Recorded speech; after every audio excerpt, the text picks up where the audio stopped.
Welcome to Swolehammer. So today we're doing our first faction focus. The new Slaves to Darkness Battletome is here. And with us as well, who has also arrived, is Emma Mangels. Emma Mangels from Team America. She's a Age of Sigmar Team America player and is here to talk with us and go through kind of the highlights of this epic book. So yeah, how you liking reading through the book? Overall, I love it. There's a couple misses for me, Yeah. but definitely much better than what we had before. Yeah, lost a lot, gained a lot. I think. I mean, feels pretty accurate. I don't play 40k at all anymore, but like, thank God. But like, this book is almost like a 40k codex with the amount of stuff it has. Like, always going back and forth on like, you have like the like eyes of the gods, like the banners, the marks, like there's so much going on, and like every time I open it up, I'm like learning a new thing or finding a new combo or something that didn't work and this works instead. Like it's crazed. Yeah, there's a lot of like combos to where it's like, oh, I want to do this with this unit and this unit, but I'm like, oh wait, no, I have to change the mark on this one so that it can do this spell on this guy. Oh, I gotta change the mark on this one so it can be targeted by the spell. Like there's a lot of like moving pieces, I feel, in the book. Yeah, and that's like the highlight for me of it is just there's so much, and that to me means it's a good overall book. Yeah. When there's so much you can do, whereas like before you only had two options. It was, am I gonna run Archaon and Vanguard, or am I just gonna run Knights of the Throne and just spam a bunch of Vanguard? And Yeah, no matter what, it was all gonna be Mark Zinch and save stacking, and that's all the book could do.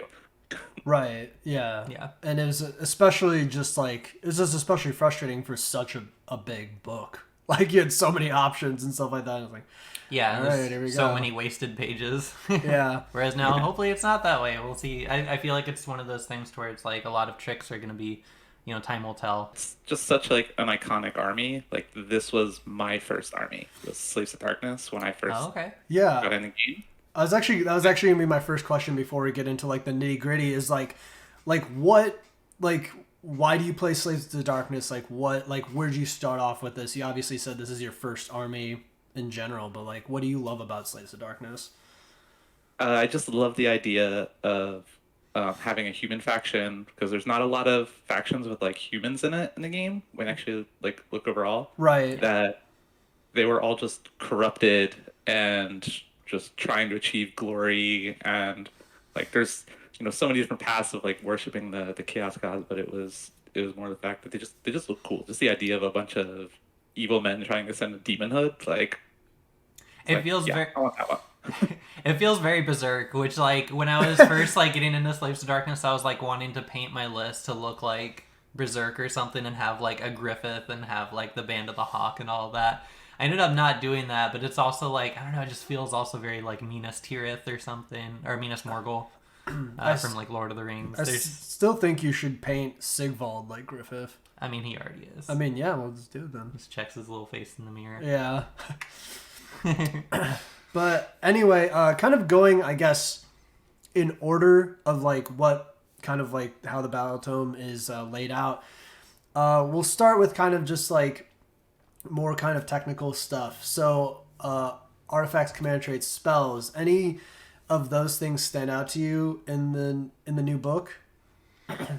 So I got to play a little bit yesterday in a little 1,000-point local, and I got to try out one of the standouts to me. It looked really fun, which was Idolator Lord as a command trait. Yeah. Where you could just pick any of your characters a priest, Yeah. and there's no restriction on it as to who, just Slaves to Darkness. So Right. I had a Demon Prince priest, which was awesome.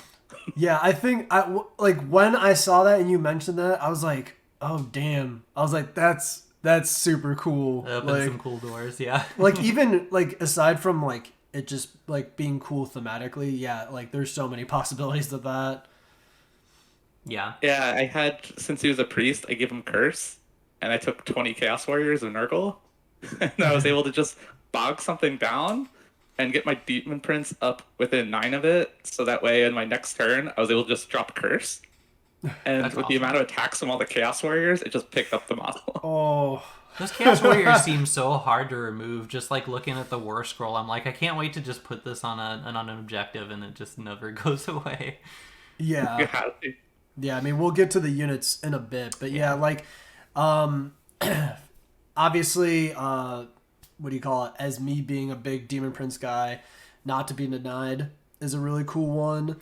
Yeah. Just being able to do extra heroic actions. The heroic actions are specific to Demon Princes, so you want to be able to like get those off while also being able to do other stuff. And as mentioned in our notes, it's like, you know, you get to kind of fish for CP because you're doing so much command ability stuff in this army for sure. While still doing the cool Demon Prince stuff. Well, yeah. So you wanna just keep going with that. Yeah. Any other standout ones for? I guess we're on command traits right now, so. Death Dealer was one of the other ones that kind of stuck out. It's a once per battle, you can fight twice. And when you have things like the Chaos Sword on Karkadrak and the Chaos Sword on Manticore that have a lot of attacks, a lot of volume, and the Eye of the Gods keyword, that like if you potentially get an extra rend on all those profiles and have them marked corn so they're +1 attacks on a charge, like you could put out a lot of attacks. Yeah, you can juice up the Cracker Jack pretty good and just send them in. And things start getting real silly real quick, especially with the Eye of the Gods table. Yeah, that's pretty cool. Yeah. Onto that, like just kind of like going through some standout artifacts. Any ones that have you played with any of them? Because you said you played with some yesterday. I ended up not playing with any of the book ones. Okay. So I chose to just be really wacky with my Demon Prince and give it an Arcane Tome. Yep. So I had a Priest and a Wizard. So it's just like, it does everything. Yeah, that's awesome. But I think probably the most standout one for me is the Doombringer Blade, which is after setup's all complete, you get to pick a hero or monster on the table, and everything gets +1 to wound rolls against it. Yeah. Yeah. So you're playing against, you end up having to play against a bunch of Mega Gargants. You're just like, that Mega Gargant? He's going to extra die. Yeah. It's like, it being army-wide is really nutty. Like, it's like one of those things, because there's so many caveats, like, once per battle, or until the end of the phase, blah, blah. But it's just like, nah, it just gets it. Point the sword at the giant, now it's dead. Yeah. Or it's gonna be go kill soon. that. Go kill that thing. Send in the boys. Yeah, that one's good. Like, everybody's gonna have a big hero or monster, and you know, like the odds of you playing against a list that don't have a big hero or monster are pretty small these days. So, just being able to give everything +1 to wound. Yeah, is just I feel like that's. Oh, sorry. I was just gonna say I feel like a very Age of Sigmar thing, especially. It's like, and that's kind of what I like about it, is that it's like, sure, some things might be better, but like it's really hard not to just have like a cool like big model, at least 1 or 2 in your list, because it's just always like it's just very Sigmar. Like, it's just super fun to have something that is big, centerpiece, hits hard, or you know, just has some cool abilities. Yeah, I think that definitely synergizes off of that, especially with this book. Yeah. One artifact that I kind of wanted to pick your brain on is the Conqueror's Crown, because it reminds me a lot of like the brutes from Iron Jaws, how they can, what is it called, Umessen or something, to where it's like little smaller models around you just can't contest objectives, especially in like the current GHB. That seems pretty good, but the fact that it's like you can really only do that on like one objective, I kind of wanted to get your thoughts on like, is it too, like, would you bring it over the other stuff, or I don't know. What are your thoughts? It's such a situational artifact that you're like, if you take it to any kind of tournament, you're going to absolutely have games where your artifact doesn't do anything. Because you're going to run into, you know, armies with a whole bunch of Putrid Blight Kings, or, you know, like I said before, Gargants, it does absolutely nothing against. Yeah. If you run the Soul Blight and there's got a bunch of Blood Knights, like, so it's so situational, and it only affects 1 or 2 wound models. Yeah. But at the same time, if you want to take it, you could make sure that you kind of build the rest of your list to kind of make up for the other weaknesses. Like, I feel like it's something you put in a list to cover a weakness in that, like, I have a bunch of stuff that's really good at dealing with big things like Mega Gargants, monsters, but I don't have anything that's good at doing a volume of wounds to clear out hordes of like zombies or chaos warriors. So I'll take this artifact so that way I've got both my things covered. Yeah, because then it's like, well, I don't have to clear you out. You can just sit there and do nothing. I feel like another weakness that it could have is just some of those battle plans where it's like there's like 5 objectives and then your opponent's like, okay, I won't go over there. Then you can have that one kind of situation. It also can be good in those situations too, though, because sometimes a lot of people are try to minimize their drops, but if you're a higher drop count, then you can hold it off and kind of wait to see where your opponent dedicates their 1 and 2 wound horde units, and then be like, all right, I'm gonna just counterplay that area of the board with him. That's a good point. And then it's like, even if it's a good way to deny like the VP from like control 1, control 2, but control more. Like you can hedge out the control more maybe on like a 5 objective map where it's like, okay, well, I have 2 right now and I can kind of deny them that 3rd so that they don't get that VP like coming up or something. Yeah, I think Slaves to Darkness overall is going to be really good at just playing objective control with Oh yeah. how durable you can make some units, Yeah. and combined with that Conqueror's Crown. Yeah, For sure. Any other picks that you want to mention for artifacts before you keep going on? There's another really great one in there that's kind of very situational too, which is that Helm of the Oppressor for no inspiring or rally within 6. Yeah. Yeah. So yeah, that one's great at dealing with hordes, but it's one of those things where you're either going to take the Helm of the Oppressor or the Conqueror's Crown. You're never going to want both because they're both essentially doing the same thing for you, which is counterplaying into those big horde armies, Yeah. which we don't see that often anymore in the game. Yeah, only at our locals. Yeah. But yeah, I mean, just being able to shut off command abilities will at least have some sort of value, in one way or another. So Big time. for sure. Now on to the spell lores for Slaves of Darkness, and per usual, there's some really standout ones and some kind of like whatever throwaway ones. What are ones that you're looking forward to using, and in maybe just some like fun or even just like kind of like really backbreaking kind of ways for like competitive play? I think my first go-to spell is that Binding Damnation for the fight last. Yeah. Like, if I'm going to write any Slaves to Darkness list that has a wizard in it, that's the very first spell I put in there. Very good. Yeah.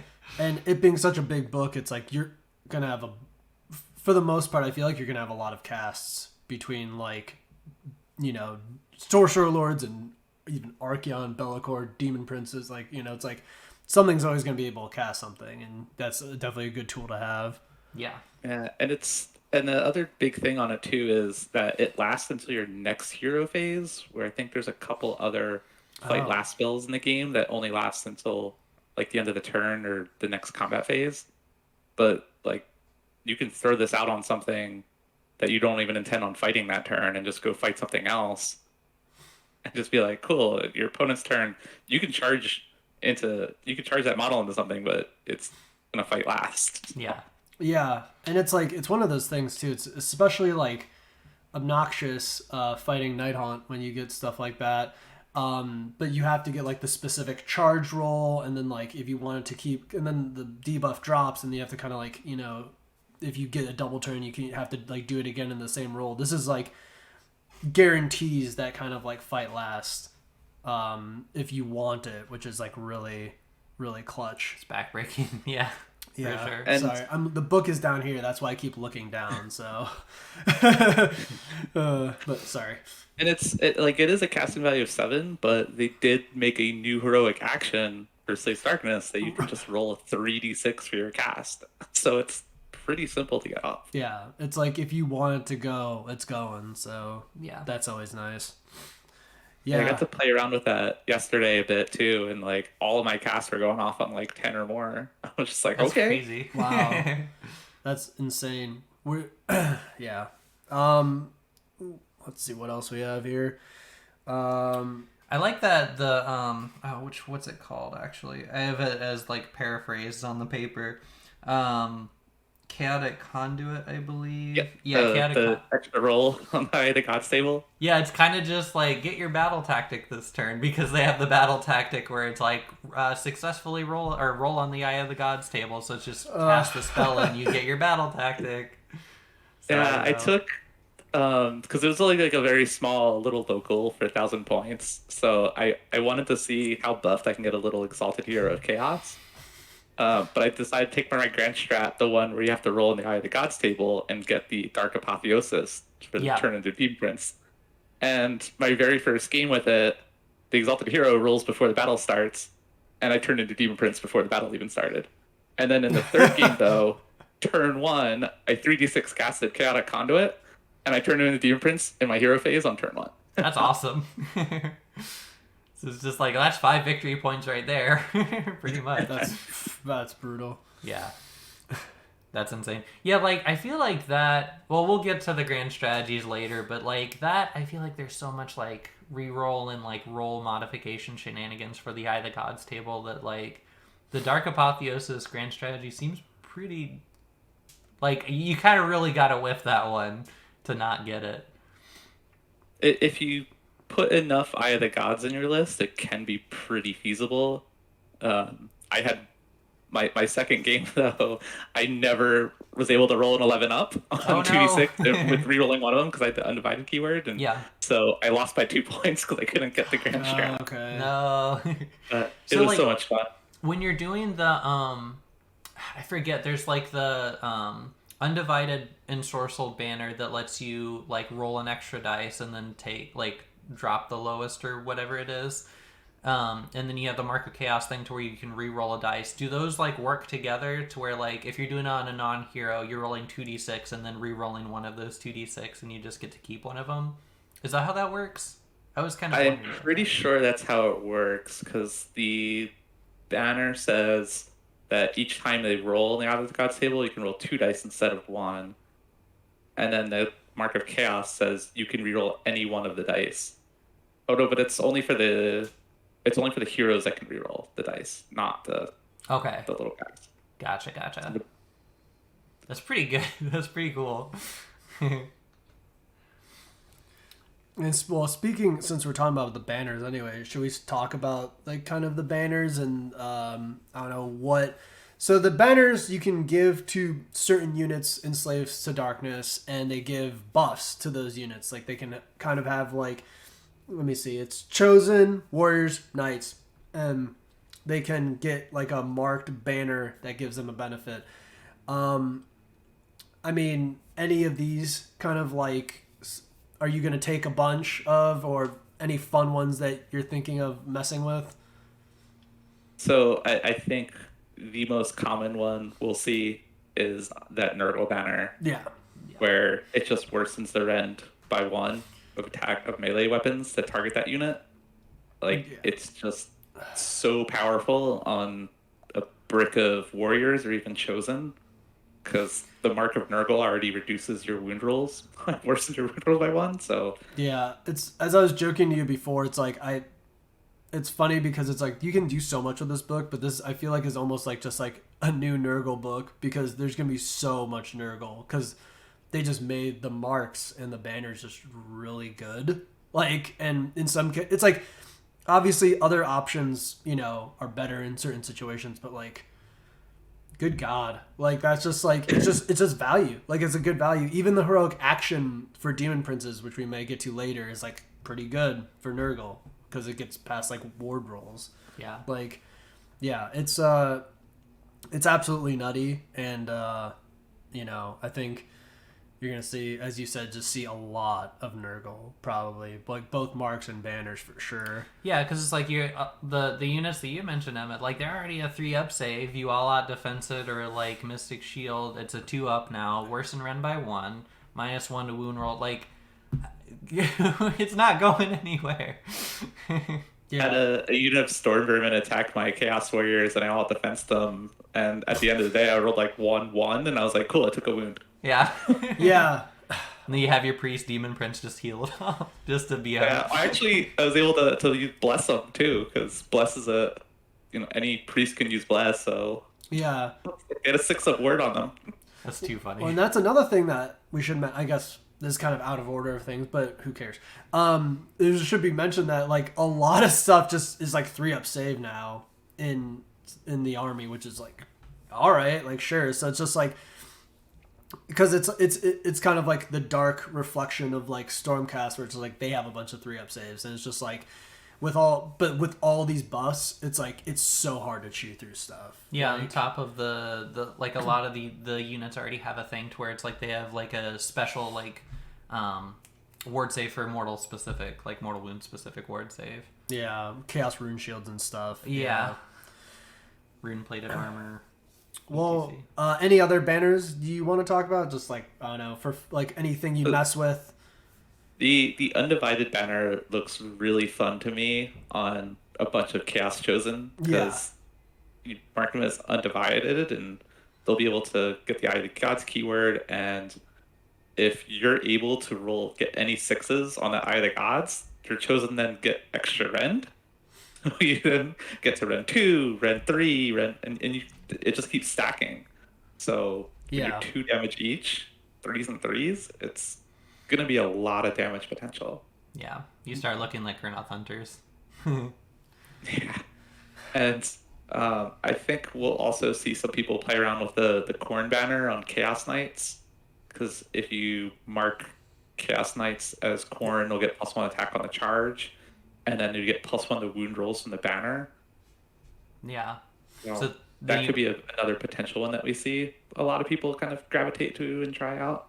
That's a good point, because then you all out attack, you're hitting on 2s and 2s, you've got a crap ton of attacks that you're rolling, and then if you don't control the point, like you get the extra 1 to attack characteristic as well. So they're just mowing through stuff. I think Aggro Warrior seems kind of fun. I was talking to Rafik about that last night. Just angry warriors. Yeah, because it's like, even if you don't have the extra Nurgle defense, it's like there's still like a 3-up save, and like you have the ward or 5-up ward for mortals for the rune shields. Yeah, I think it's 5. Yeah. Yeah, and then you just like you're still super resilient, and then you're just throwing out tons of attacks. It seems really scary. Yeah. For 220 points, like I'll take that for sure. I had my unit of 20 that was wholly in my opponent's territory, and I went to attack, and I was like, all right, 17 are in range, so it's 3 attacks each. So it's 54. There's the champ, 55 attacks. That's absurd. And your opponent was just like, oh. Just pick up my models now? Yeah. Just don't roll. Don't worry about it. It's fine. I place my models down. Oh, take them back off. Okay. Well, Yeah. see you guys. All right. Well, after banners, let's talk about some subfactions. This is always one of my favorite things to kind of talk about, because when I make lists, obviously that's kind of like the first place I start with, is like what kind of shenanigans and combos can we get, or combos and opportunities can we get with this? So I guess what kind of subfactions do you want to play? What do you think is gonna, what do you like, which ones do you like, which ones do you dislike? Give me the rundown. Break it down. So I think from kind of a competitive standpoint, we're probably going to see 2 be like the main popular ones, which is Host of the Everchosen. Yeah. Because you get 5-up rallies on your warriors, your chosen, and you get a second Sorceral banner. It's just like all around solid subfaction that's just going to give you benefits. Yeah. Like getting benefits, like just really solid ones, always. Safe pick for sure. And then the Knights of the Empty Throne is probably the second one, because like Vanguard are just awesome models. The stats on them are great, and having a unit of 6 that you can rally on 5-ups is phenomenal. And the other perk is Run and Charge for all mounted units. So if you want to run a bunch of Chaos Knights, a bunch of Chosen, like Vanguard can't take an Ensorcelled banner, so you could still run a bunch of Vanguard, and then have your unit of Chaos Knights to take your 1 banner. Yeah. Yeah, and there's a lot of mounted stuff in this book as well, so it's like that. Chariots too. Sorry? Yeah, the chariots. Oh, too. yeah, the chariots. Yeah, as we'll talk about in a bit here. What are some subfactions that you want to like mess with, like, you know, competitive or not? Like, So the other ones are the ones that I actually want to mess with the most, same. which is Yeah. like Legion of the First Prince just looks super fun now. I know a lot of people are down on no more demon soup, but like that would always just cause a lot of problems for the game. You know, just having art models from numerous different books that you're combining together. Legions of the First Prince is very definitely very problematic, and they always had to like nerf or rework parts of it. It just is better. Like it's just better for the game now, just to like kind of just change its identity in a way. It's like it does suck that it's like not necessarily like it's, you know, still Bellacor's army, but it's not like wholly centered around him anymore. But it is good to. But you still get the allied demons, and they get the marks, like some the base demons, I should say. And while some of the demons are not so great, it's still like at least it gives you some options if you want to play those demons. Ally them in.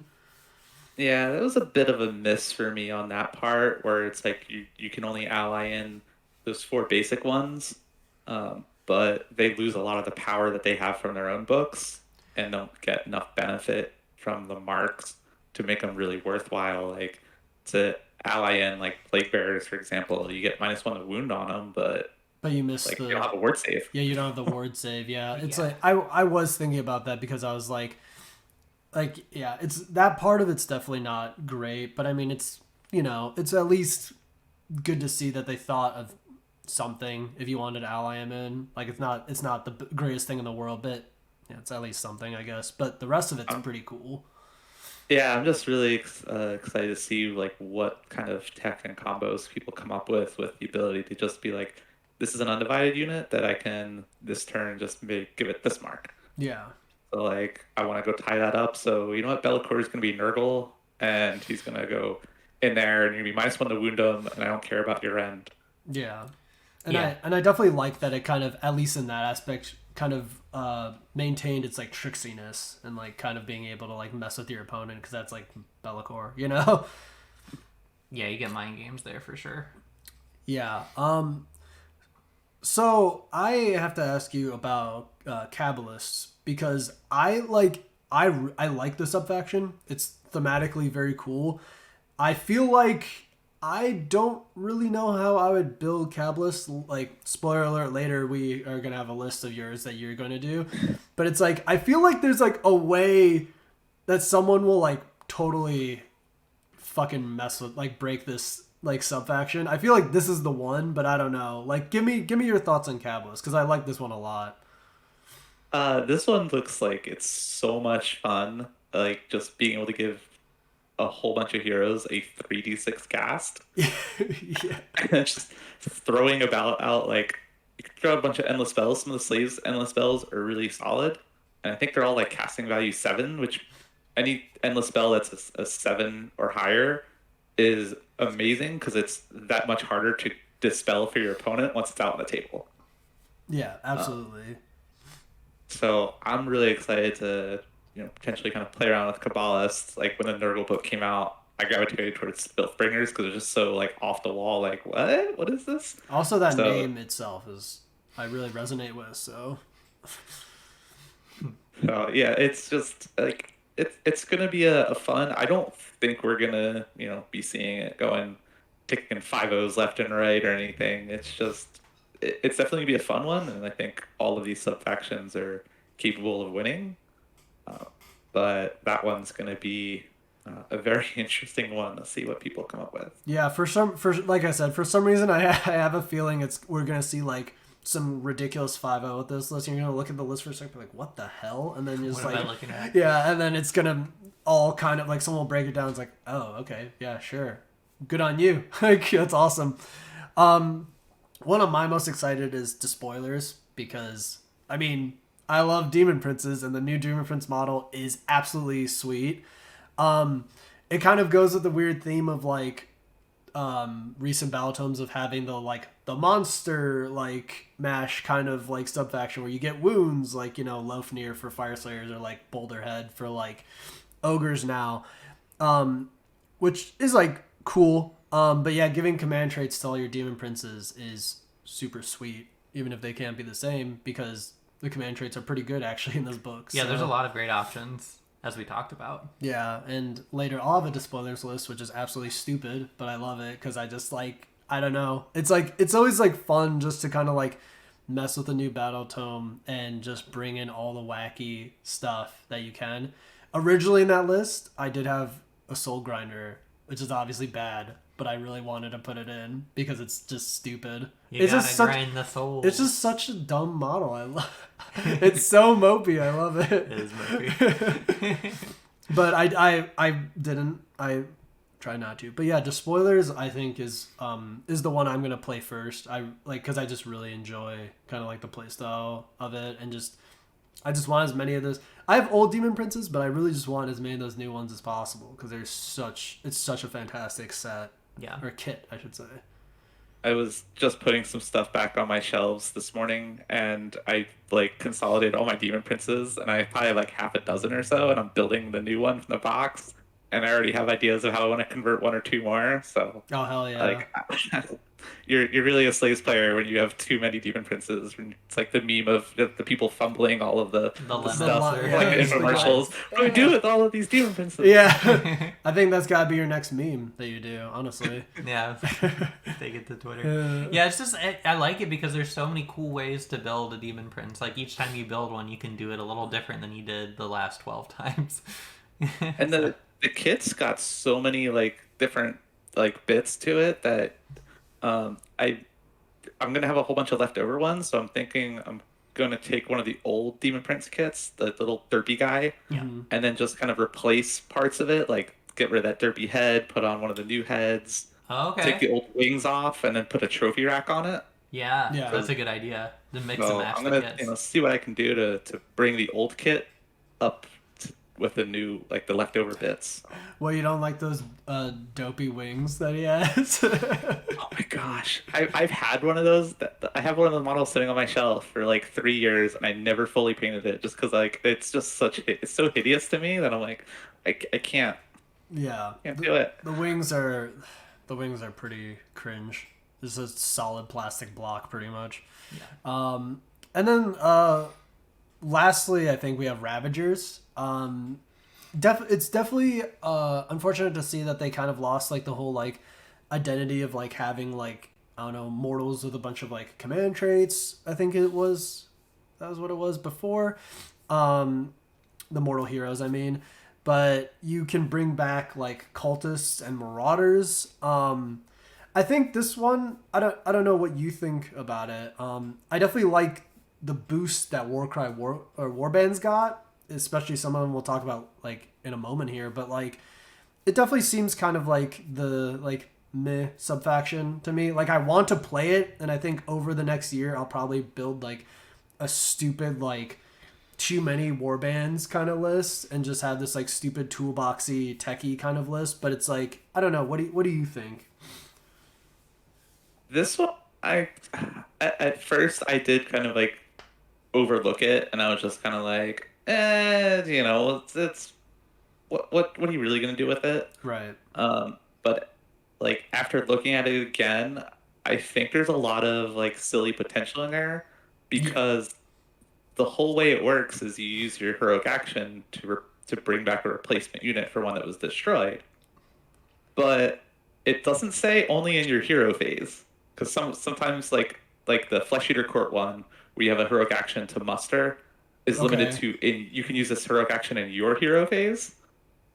This one doesn't specify that it has to be in your hero phase when you do it. So you could, you're not gonna have anything destroyed top of 1 before your first hero phase, but that means you've got basically 9 times during the game that you could replace a unit potentially. Yeah, and that starts to get pretty crazy. And yeah, you can't replace replacements, but they're so cheap that you're gonna always have one that you can probably replace. If you go for the truly like like what Ravager should be is just a swarm of like naked dudes, pretty much.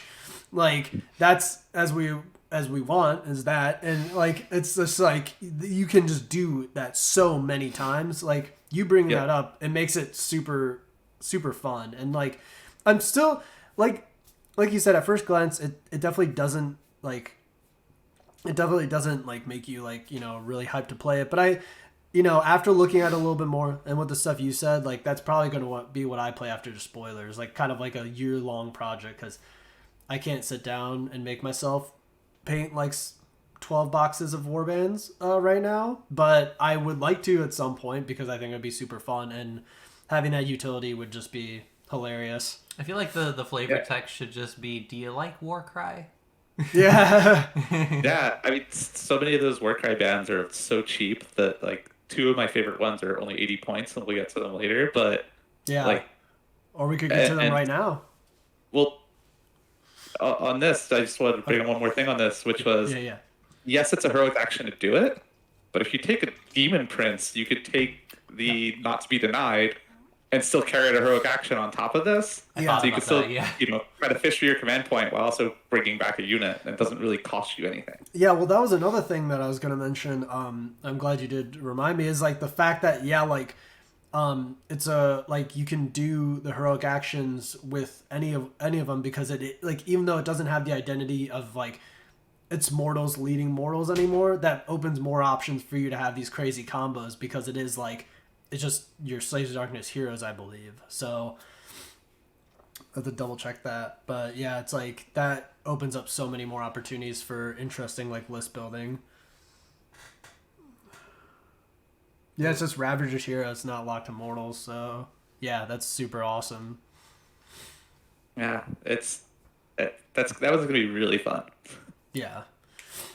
So as we're talking about great like units in the book, let's just start off at the top. You mentioned Warcry. Let's go with it. What are some of your favorite units in this book? Top of the list is Unmade.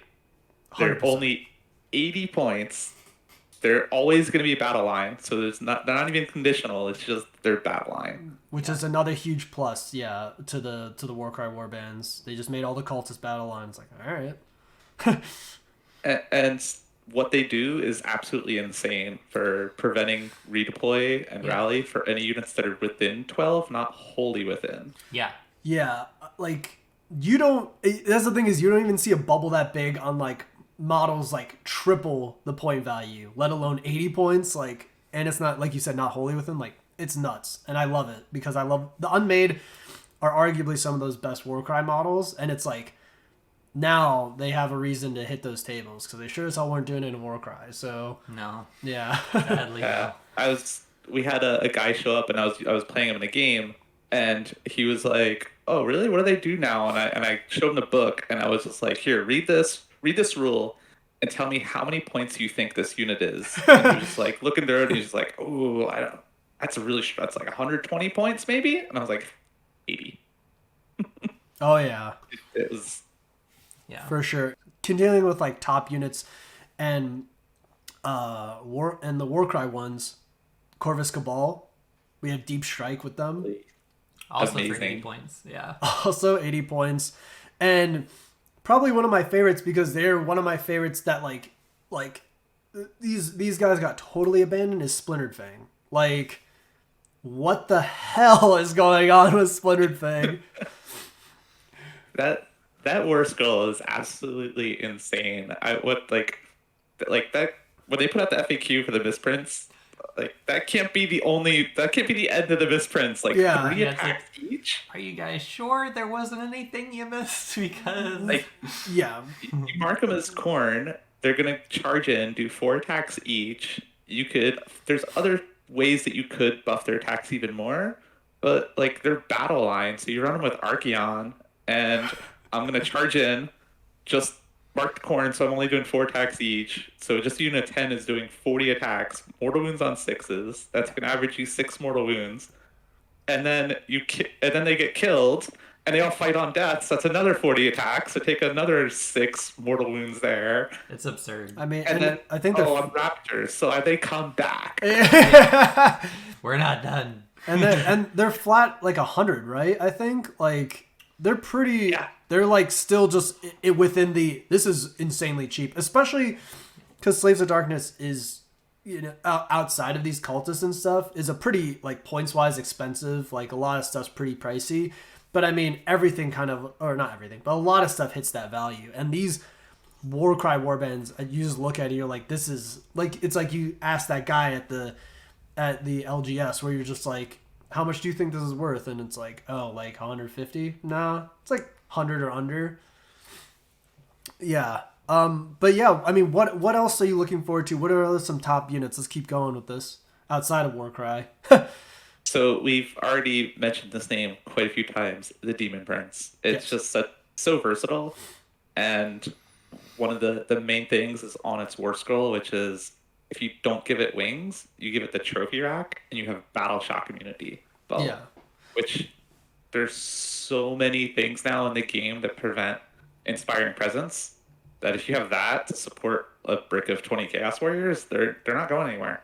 Yeah, and like I think, like you said before, I think a lot of people are kind of sleeping on the trophy rack because it's like you do a lot of stuff does have pretty good bravery, but other stuff like even Chaos Warriors kind of start going down to 7, which is fine, and they're hard to shift. But if you do lose a bunch, it could get a little bit scary. That right there kind of just cinches the deal. It's like you ain't losing a goddamn thing. It's true. Yeah, like if you want to run a bunch of Ravagers and Warcry bands, Demon Prince with trophy rack. Yeah. It's gonna save you so many models. Yeah. And also it's like even a baseline Demon Prince 8-inch move isn't bad. Like you lose the wings, it's like that's still fast enough. I mean, that's Nighthaunt as 8-inch move base, and They move around. they move. Yeah. So, I mean, I want you to talk about the Gore Beast chariots because I like your description for them. So let's talk some Gore Beasts. Yeah, I wasn't sure who wrote that. I was like, I appreciate whoever did this. Yeah, it's Those things are going to be so much fun doing the Tokyo Drift. Oh, Just yeah. After every common phase, just, all right, I'm going to go woo, all over the place, and mortal wounds. Like, they're definitely a little niche, but I think it only affects models of 4 wounds or less, which Yep. is still a lot of stuff in the game. yeah. I mean, that's yeah. And And it's oh, go Pretty ahead. cheap. Yeah, they're super cheap. They're 115. You can run them in a block of 1 or 3, and it's like I think it's a 4-up that you roll when you do like the move in and then you hop over them for D6. I think it's 3-up. 3-up. Yeah, 3-up. And it's D6 mortal wounds, and then you roll that per model. So if you have the brick of 3, you're doing potentially 3d6 mortal wounds. That's insane. Yeah. Yeah, and it's like yeah, it's got to survive the combat phase, but it's like you if you're going into like these units that have 4 less wounds, you're going to be tagging them on ends. So if you put chariots on 2 different sides, Yeah. and then you get Tokyo Drift all around. Yeah. And it's like, I mean, if they die in the combat phase, it's almost kind of like, well, that's fine. I already got my charge psycho moved off Yeah. because that's already done by the time you even get to combat. So it's like, if they die, that's fine. They did their trick. Yeah, and it's another one that I would look to be like, you know what? I'm just going to make it corn, so it's +1 attack on the charge. Oh, and it's yeah. got, like, 3 attack profiles, so I'm getting an Yeah. extra 3 attacks now. Yeah. I like it. There's Tokyo Drift I need in my life. Oh, so excited about that. So let's talk about the Chaos Chosen, because I feel like a lot of people are kind of eyeing those up. There's a lot of fun things that you can do with the Eye of the Gods table. Where do you land on them? I absolutely love them. Like, take a reinforced unit. Yeah, it's 480 points, but it's 30 wounds on a 3-up save. And there's a couple ways to give them a word save. You're gonna rally if you're taking them. You're gonna have a way of rallying them on 5-ups because you're gonna take them in host, or you're gonna take the was it Centaurian Marshal, so they can rally in 5s. Oh If they're yeah. undivided. Yeah, I really liked. We'll get to it in a bit, but I really liked you talking about the Centaurian Marshal because I was like, that's an interesting interaction that didn't come to mind immediately. I also just really like that model. Yeah, she loves that model. I just think it's so cool. I do too. Yeah, he's cool as hell.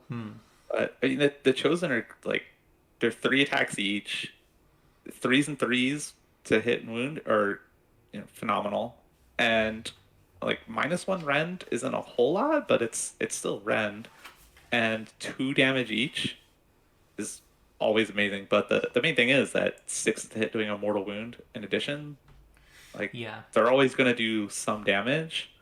And I think they're actually gonna be even better in the next handbook because of the fact that we all think, we all expect deletion vets to go away.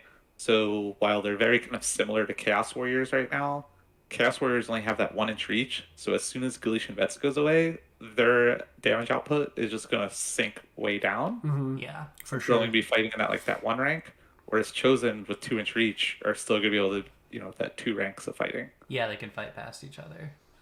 That's a good point. And then also, like, once the GHB goes away, you don't have to worry about the bounty hunter damage anymore, because these guys, I think, they still fall within, the vets category.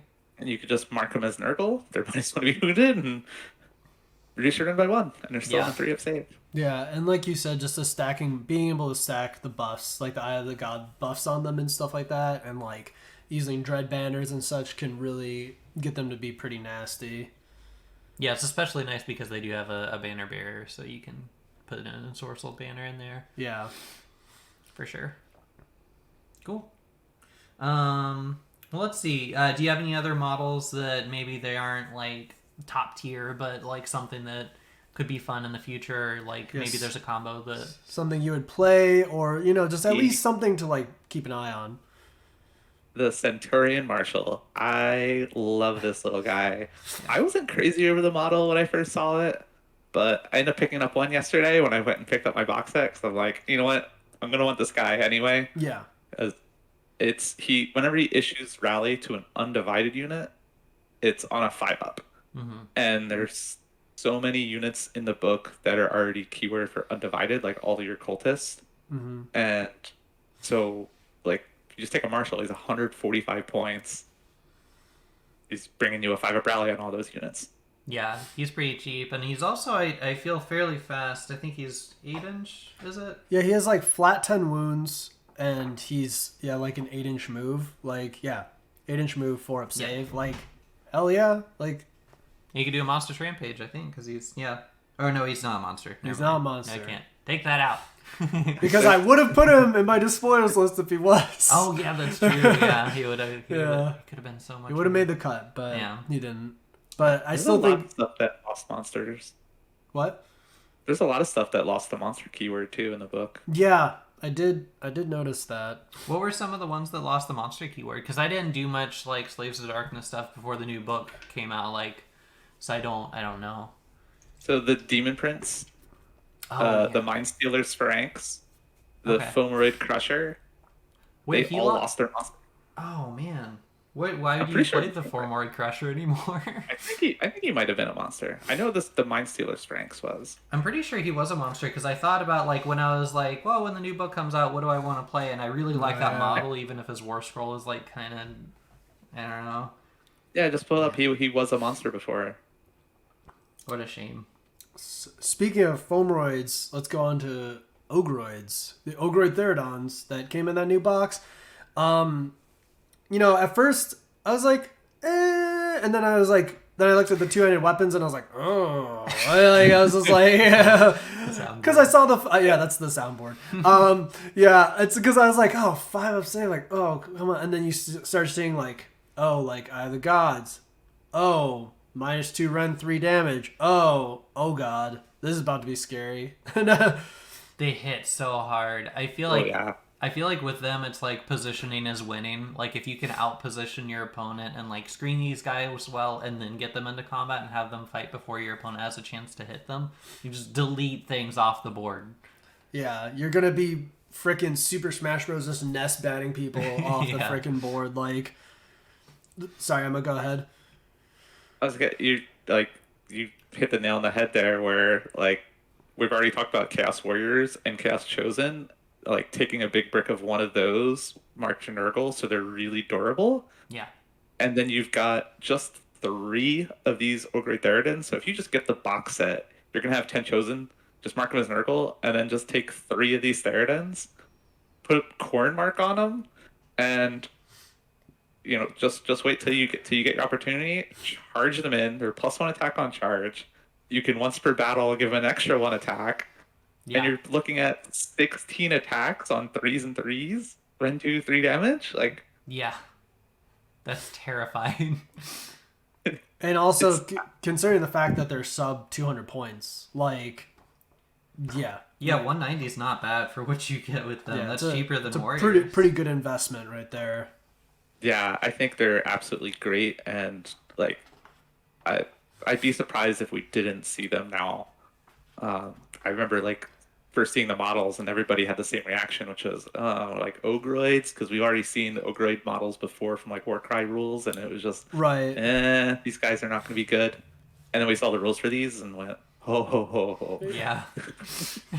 Yeah, I think that right there is exactly like reading the Slaves of Darkness tome, because you kind of like you baseline will read stuff and you're like, oh, okay, and then you're like, oh, and then you pretty much get that like evil Archaon like plotting, because there's so many keywords and stuff like that just like I said, Eye of the Gods are like doing these marks.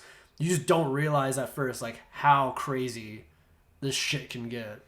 Yeah, I was just checking to see if they had the Eye of the Gods keyword, and they don't, but that's probably for the best, because that could get real terrifying. Yeah, sorry, the Myrmidon has the Myrmidon has it, yeah, but you can still give them Mark of Chaos, the Theridons, yeah. And they have a banner, so you can give them an ensorcelled banner if you want to. No, they don't get the ensorcelled banner, because it's limited to Warriors, Chosen, and Knights. Oh, that's right.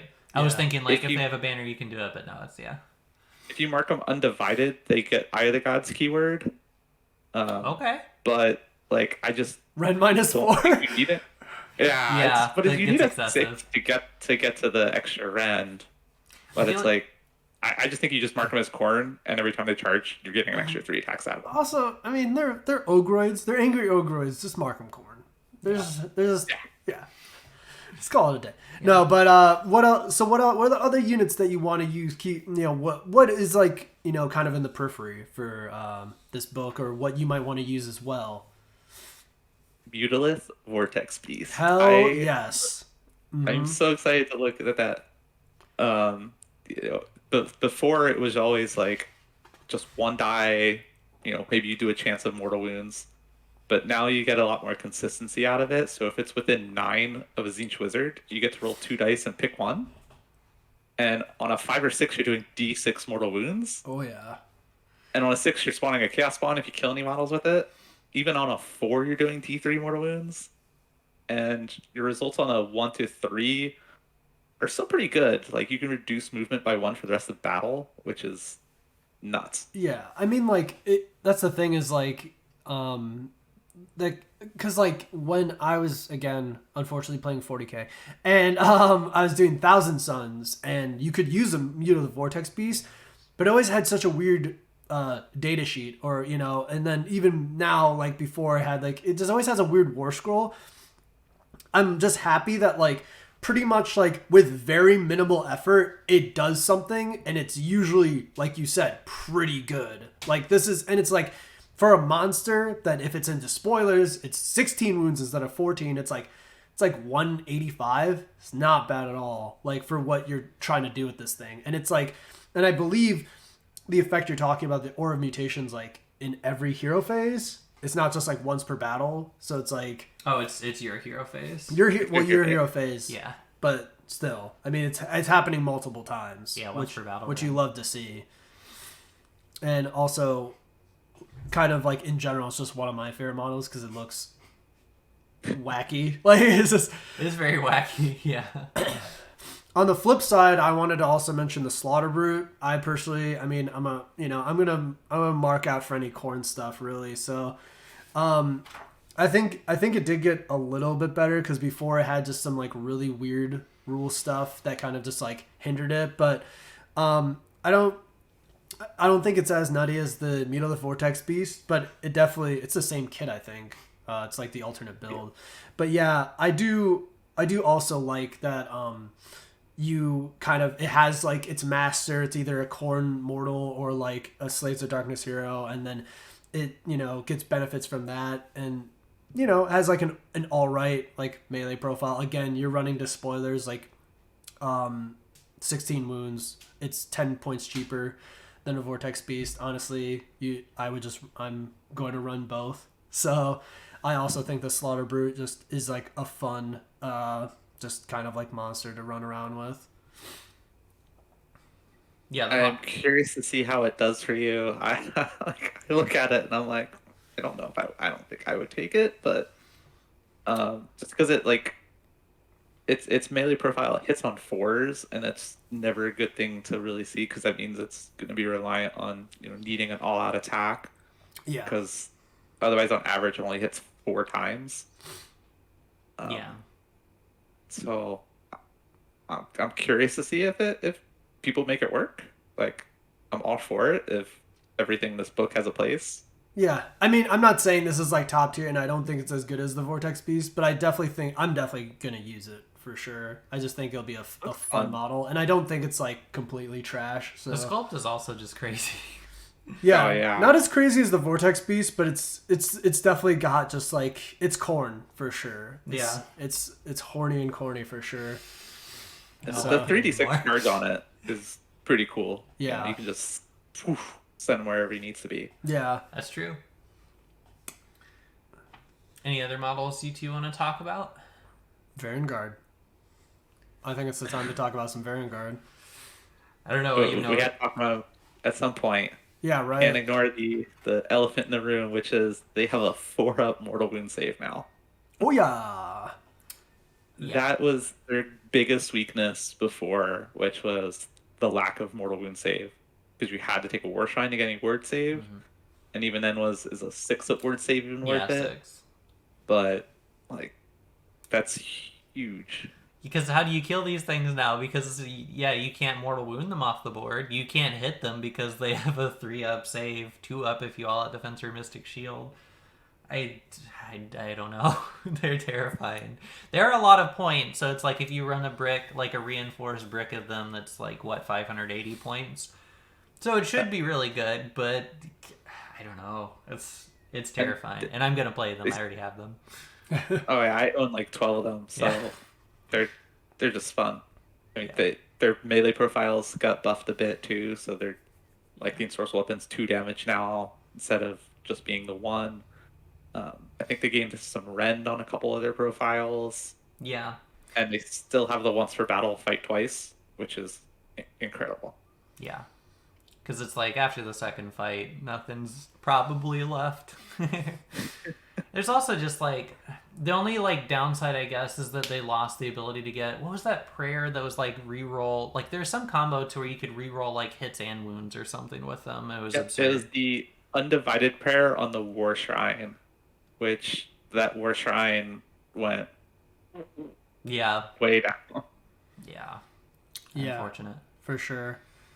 Any other units that we want to talk about in this section?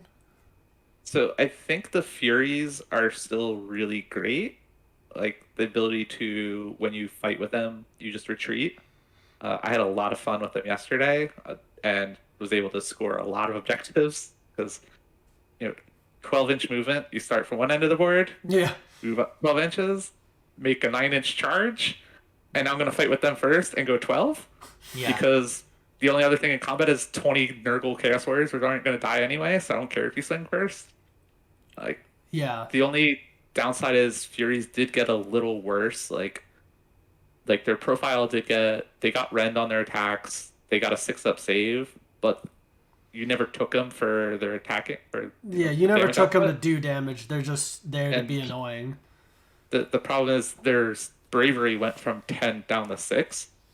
So any damage done to them, you're going to take Battle Shock on them now. Interesting. And they don't have a unit champ, so you can't Inspiring Presence them. Unless you have a hero nearby. Yeah. Also, just like one thing, even though I was the one that added the Furies to the list, I have to say is that another thing kind of against them is just like they're 90 points, which is cheap, but there's, as we've talked about, like a bunch of other 90-point stuff, 80 to 100-point stuff that's also just really good, which is, you know, like Corvus Cabal, like Unmade and stuff like that. It's just like, if you have spare points, like, you could put Furies if it makes sense in your list, but you could also just put one of the other things, and there's, I think, a lot more competition in that, like, kind of slot now. So, I still like them. I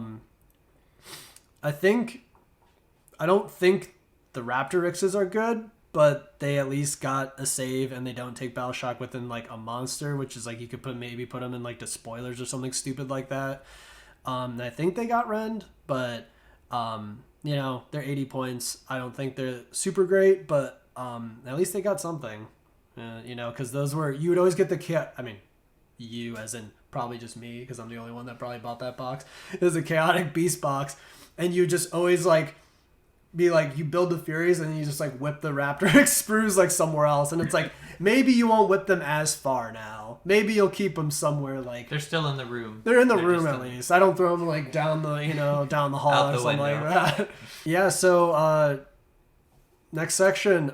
Well, I think I only had one unit that I considered to really kind of be a trap, which for me, like, it's the Chaos Knights. Like, there's been a lot of talk about taking Chaos Knights, but I don't think they're that impressive to me on paper, because you can only arm them with lances now, which means they're only going to do, you know, really just do damage on the charge. And they think they hit on 4s with the lances. Yeah, they do. 4s is just not a good place to be when you want to do damage. I mean, it's like we talked about the Slaughter Brute. It's like you would have to all out attack it, and then you're spending command points where you don't want to, for sure. Yeah, and their bases are so big too that like it's going to take up a lot of board space, which means like you can bog them down in combat really easily. So like if I'm playing against Chaos Knights, I'm just going to be tagging one end with something, because if the Chaos Knights don't charge, they're not going to really do much damage output. So I can just keep that unit bogged down in combat. Yeah. Cool, you charged once, and now I've completely neutralized your entire like unit. I feel like for them to be hyper meta, they would have to have gotten like retreat and charge for that reason, but then they'd be like a much more expensive unit, I'm sure. I was used to playing Nighthaunt. I am used to playing Nighthaunt. It's one of those things where it's like I was kind of really hyped for the Knights with the Chaos Lord on Carkerjack or Demonic Mount, whichever your flavor is, and just trying to do them Alpha Strike, but without a pregame movement, it's just those charge rolls. If you try to do a 1-drop and go first, the charge rolls are just a little steep, and I feel like if I whiff that, it's just gonna feel bad, because you got the trick to where the Chaos Lord on Mount can just fight first and then pull a nearby Knights unit into fight first, and then you reinforce the Knights to get a whole bunch of attacks. But if you whiff the charge, then it's kind of like, well, there's my plan at the window. So I don't know. They are pretty durable because they do get the 3-up save, but yeah, it's unfortunate. And if your opponent's like is able to screen well enough, it doesn't matter if you're able to get in there with 2 units and clear a screen with the 1. Like if you can't pile in and actually hit that next unit that you want to hit. The actual dangerous stuff is still there. Yeah, unfortunately. Like, I killed your dryads. Haha. Yeah. They were free. My plan is working. For sure. Yeah, I mean, I think I don't think the Chaos Knights are necessarily like trash. Like they still have like a 3-up save and they're pretty resilient, but it's like the other stuff can just kind of do the job better, like you were saying. Yeah. I don't think they're like trash. I don't think they're like absolutely like bottom tier, but I think they're I call them more of a trap unit, as in I think a lot of people are gonna go, ooh, Knights go fast, I can do a lot of like damage on a charge, and they're gonna be really surprised when they go, oh wait, they can get countered real easily, like I gotta be a lot more careful with this. Like I wouldn't rely on just building a list focused on Chaos Knights. Like maybe just like a unit of Knights in a list is like a nice thing to have, a little mobile, they can go hit something. But like writing a list purely around these Chaos Knights are going to be the workhorse of my list. I get what you did. There you go. Yeah, and I mean, kind of in the same vein, because I obviously put Chosen as a trap unit, which obviously Y'all can fight about that. gave the wrong message to you. Because I tried to preface, I don't think they're bad at all. I think they're very good. I think it's definitely going to be something that kind of fools a lot of players, though, into like how to use them. I think because they are very expensive. Like, they're good as hell, but they are expensive. You, like you said, you get the new box, you use a unit of 10, that's almost 500 points. And I think I don't know. I think it's one of those things where people will use them and kind of just, I don't know. I have a feeling that they're just kind of like, you're going to try to roll for there's going to be a lot of investment into either the gods thing, and then people might just like not play them like in a proper way. There's a lot, and there's also kind of a lot of like, I don't know. They also have a weird spot in the army, because I feel like other stuff, like I said, it's like you can use Chosen to make them Nurgle, and they're pretty much as resilient as warriors. But I also probably would just use warriors, and I think there's other stuff that baseline hits. Like, they do the mortals, but they can fight twice with strike last, but there's other stuff that baseline hits harder, like Theridons. So they're kind of like a weird spot in the army for how much they are. I mean, you talked to me about this. Like, how would you use your Chaos Chosen? If I really want to be competitive with them, I would probably just run them in Host the Everchosen and probably mark them as either Nurgle or Tzeentch. Yeah. Just because as Nurgle, they're going to be really hard to pick up in combat. Or Tzeentch, I could take the banner, so they have a 4-up against shooting. Because we're about to see a meta of just a whole bunch of Lead Belchers and Iron Blasters. Yeah. So, like, that feels just really good into it. And, like, you do have to be careful with them still, because it's still, it's still 30 wounds on a 3-up save, but it can die. And their 5-inch move still, too. Yeah. And it's really just making sure that you're just constantly alt-trading your opponent with them, and just picking up models where you can. You can tag other stuff in combat to bog it down, and then like, oh, I don't want to be in that combat anymore, so I'm just going to pull these models, so I'm outside of 3 of you now, and now it's beginning of my turn, I'll rally them back on 5s, and then just charge it. Yeah. Oh, yeah. So, and to your point, in the next GHB, we probably won't have to stress as much with pylons, like you said, because they have the 2-inch reach. Whenever like the Galician vet thing goes away, to where you can hit over each other, so that's something for sure. And they're 40 mil bases too now, because so a unit of 10 on 40 can take up a lot of board space. Okay. So yeah, I love them. You can tag a bunch of stuff in combat with them too, and they're pretty durable. But yeah, I wanted to clarify, because I didn't think they were bad, and I do like the new models a lot. But yeah, it's like there's definitely some questions I had for sure about them. And the other thing too is they are battle line, so they're going to take up one of your minimum battle line, which is always a benefit. Yeah, and Host of the Everchosen. Yeah. So what would you say? What would you two say are kind of like the misses for the books in terms of units? Like, what units were you really excited to see the new War Scroll for, and then you looked at it and were just like, "Oh, that's no good." Like my poor Chaos War Shrine. Yeah. That thing went from having like the best prayers in the game of reroll hits and wounds or +1 save and a 4-up spell ignore, to now just having a bunch of very, very mediocre prayers and really not providing anything else. Like, it gives a 6-up word bubble, which could be great, like when you were talking about taking a whole bunch of cultists. But outside of that, I just don't see any use for it. Yeah, that was pretty much the only, like, because you also, not to get ahead of ourselves, but you also mentioned Chaos Marauders as being one of those misses in the book, which I agree with. And also, like if you're gonna have a hordy, swarmy army that isn't resilient for some reason, you want to do that, like in en masse, like maybe the War Shrine could still just like hand out that ward, but it's like it is really disappointing. I mean, especially if you look at some of the prayers, like last night we were like comparing, like you even look on the War Scroll itself and you're like, okay, this Khorne prayer is just like, a worse version of this Slanesh one I did that's think that was funny. that's there. It's like, how'd you like print this on the same page? Like these aren't like, this just seems, it just seems at odds with like a lot of what's going on. It's just like, Yeah, we're looking at it and it's like, oh, so you'd, I guess, just do Nurgle every time. Because the Nurgle prayer did something cool. I don't remember offhand what it was. This one's wound rolls, Yeah. which is great. I mean, the weird thing too on the prayers is it's not keyword to Slaves of Darkness, so like it almost feels like the War Shrine is now better in some of the other armies, yeah. Yeah. So maybe that's the intention there for the design, is maybe it breaks something somewhere else in an army that I don't play. Something. Who knows?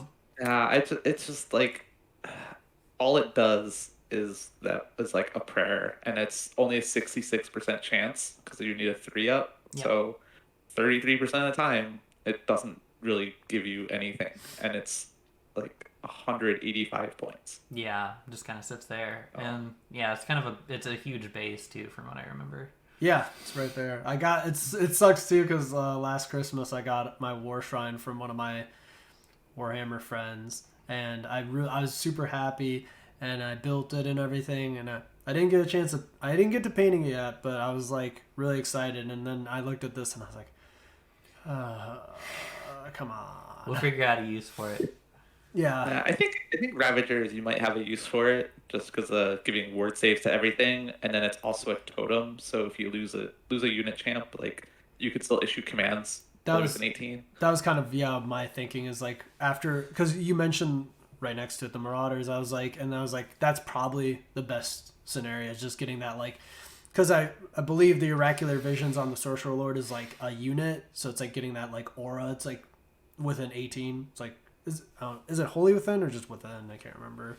For Oracular Vision? No, for the aura for the War Shrine. Oh, it's it brackets. I think it starts at 18. Yeah, it starts at 18. Yeah, so it's like, yeah, there's a lot of stuff kind of working against the War Shrine now, but that's the one spot I thought of. Any other? What are some other misses? Sorry. Those Chaos Marauders, I don't know what they do now. They're just like I've looked at the War Scroll a couple times, and I'm still just like, this just goes in the trash. Like, yeah, which is sad because I love them mopey dopey little boys. Yeah, it's just like they're cheap. That's cool, but now the Warcry warbands are really good, and they're cheap, and they're better than the Marauders. So it's when do you play these things? I feel like when they make a lot of these 3rd edition Battletomes, they're like, all right, we need this one unit where we're just like, you're just not going to use this anymore. And it's like, or you never did and you still won't, or you used them and you won't now. And it's always something random. And I feel like the Chaos Marauders were just like, we're just going to say they're just not good anymore, and have them be just an odd duck is kind of what I'm trying to say. And you're just like, all right, sure. Like maybe in 4th edition. Right. Like the Marauder stands will be happy then. Yeah. I felt that way. Slight aside, I felt that way kind of about like man-eaters in like ogres, where they're like, we're bringing like $90 resin back, and it's just like, you got man-eaters, you don't get new models, and then now they have like all these weird like things you can do, like make them battle line. It's like, all right, well, I don't want to. I don't really want to invest in my man-eaters, but they're cool models, I guess. But yeah, what else? We have some other ones. What blows my mind is this next one. When you have something that's called an 8-fold Doom Sigil, like, that thing's got to be awesome, right? Like, right. It's a Doom Sigil, but it doesn't do anything. Like, it really doesn't. So it's an endless spell. You cast it out. You get set up, and then you keep track of the number of models that are slain within 12 of it for each turn. Okay, Yeah. so now I'm tracking all the models that die, and at the end of each turn, so here's my turn. I cast a spell. I do everything I want at my turn, and now at the end of this turn, I'm going to roll a die, and I get to pick a unit wholly within 18 and add 1 to the attacks characteristic of the melee weapons until my next hero phase. Cool, I'm gonna get +1 attacks. We go to priority because it's bottom of 2. I've done this, and now I'm in a position I get to double turn you if I want, or my opponent just gives me the turn. So now that +1 attack that bonus goes away because it's my next hero phase. So like, what does this thing do? It literally does nothing. I think it was the Doom Sigil for yourself. Like you cast it, Yeah, and you're then, doomed. and then you're like, okay, well, I'm throwing, so here you go.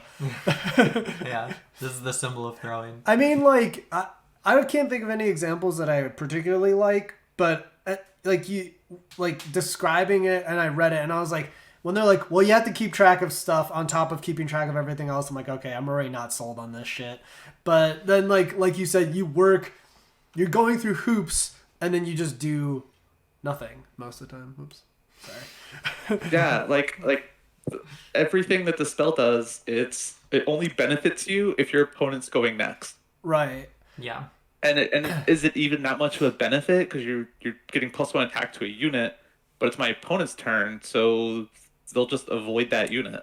Yeah. Also, it's funny because it's like, I know like it can stack, but it's also funny because it's like if you want a +1 attacks, you know, there might be a couple free things you already get for like half the book and already for +1 attacks characteristics somehow. It's like, it's very silly. Yeah, I don't get it. Yeah, Especially because they have cool endless spells, and I'm like, Yeah. I'm like you said, it's it's like an 8-star Doom Sigil. Like, what is going on? It looks sick. It looks The great. model looks amazing. Yeah. And it's gonna keep looking amazing on my shelf. On the shelf. Yeah, on the shelf. For sure. So that one was probably the biggest miss for me because it doesn't do anything. Yeah. Yeah. And there's one other big miss for me, and we didn't talk about it before, but it's probably one of my biggest disappointments with the book, which is Bellicor. Yeah. Because his War Scroll didn't change at all, and I find his War Scroll in its current form to be very negative experience for both players. Because you have a once per battle ability, which is like never fun because I get to use my toy once. Yeah. And like when it doesn't go off, it feels bad for you, and when it does work, it feels bad for my opponent. Yeah.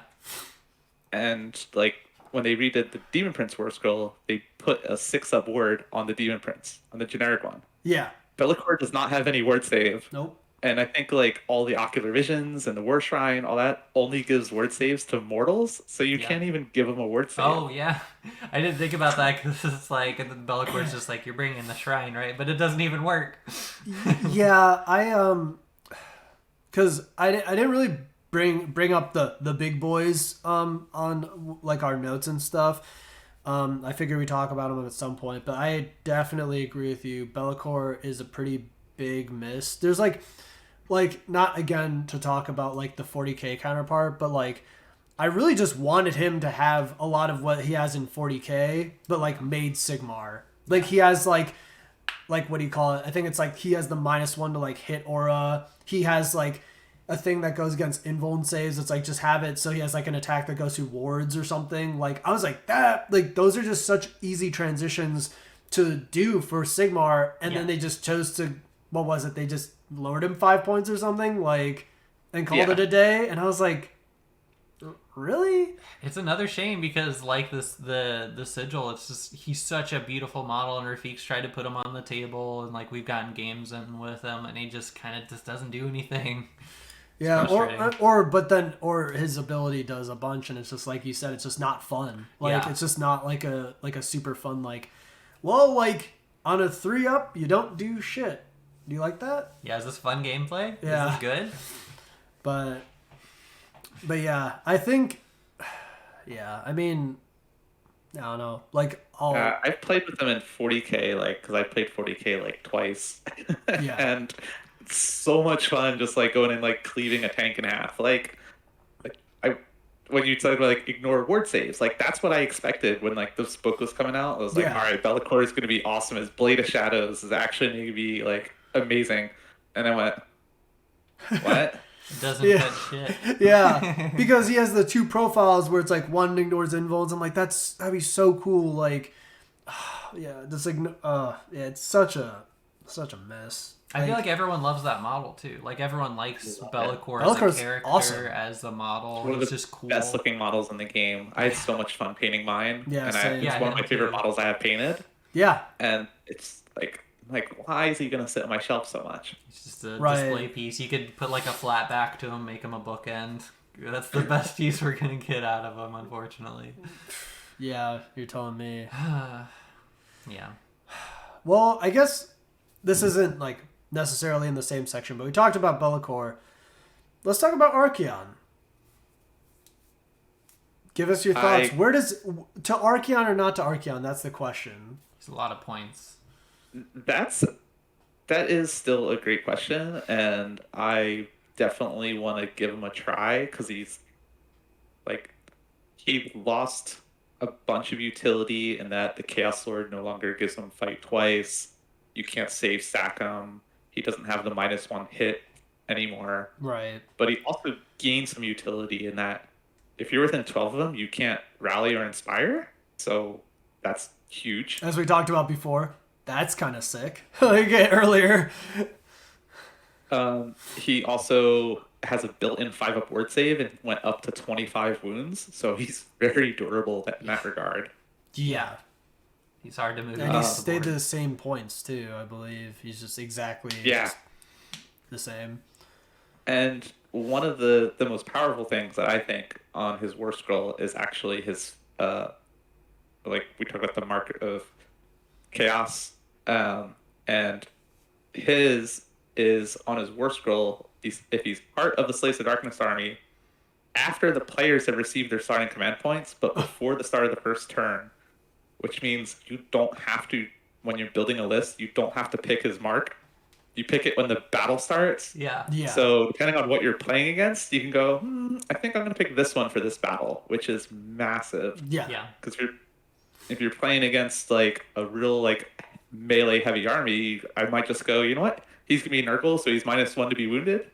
Or if you're not playing against anything that's going to be scary melee, I'll just be like, I'll make him Corn. So he's going to be +1 on all of his attack profiles when Yeah. he charges. He's got a lot of them too. So Yeah. Yeah. And that ability to like when you get to the table and just be like, you know what, this is gonna be my bonus this game is huge. Yeah, I mean it's kind of the same techie stuff we talked about with like Legion of the First Prince, where it's like that's just like some minor utility that kind of like actually gains value and like can kind of be bigger than you expect for sure. But I thought I'd ask you that question because I was like I feel like a lot of people watching this are probably everyone wants to look at the big model, the big crazy model and be like, I want to use this, but is it good or what? Whatever prerequisites people have for using models. So that's why I kind of wanted to ask you that. Yeah, I think it's still too early to say what's going to be the best for anything in this book. Like, of course, even for sure. Every book takes a while, but on paper, I still like him. I think he's going to be super fun and. But I think one of the other weaknesses now too that's gonna be a little awkward is the ability with like the 3 heads on his mount. Mm-hmm. It used to be in your hero phase you get to pick a benefit. yeah. That got reworked, so it's a monstrous rampage now, and they're pretty good monstrous rampages. Yeah. But that means if you're doing one of those, you're not getting a roar off. Yeah. You're not Titanic dueling, like you're not doing things like that. And because your other things in your book are no longer monsters, like your Demon Prince, your Mind Stealer, like you don't really have any other monsters to bring in to get a roar off and then do one of his other monstrous rampages. Yeah. But like he's great like against something like Tzeentch, where we're seeing a lot of players bring out Tzeentch now because they have great endless spells, and he could just be like, well, that one within 12, here's a 2-up, it's gone. And to do a monstrous rampage, you don't actually have to be in combat or even make a charge.